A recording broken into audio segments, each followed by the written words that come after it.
Does your life suck? Well, for the next 2 minutes, I'm going to make your life better by teaching you about science and slow motion. The law of conservation of momentum states that if a group of objects exert force on each other, then their total momentum will not change. Notice how the pins fly backwards when the ball hits them. Why do you think this is?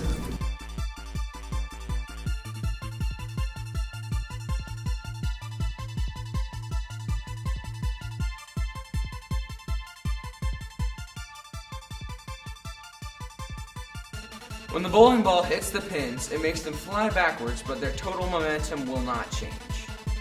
Newton's third law of motion states that for every action, there's an equal and opposite reaction.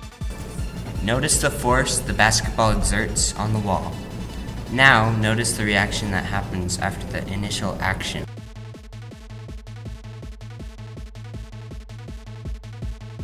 An example of the third law of motion is the basketball hitting the wall. Now, the reason that it's an example of the third law of motion is because when the ball hits the wall, it exerts an amount of force on the wall, which causes an action and a reaction.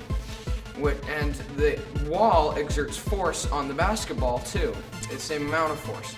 And so when the ball comes away from the wall, it slightly deforms for a second and then goes back to normal. This is an example of the third law of motion.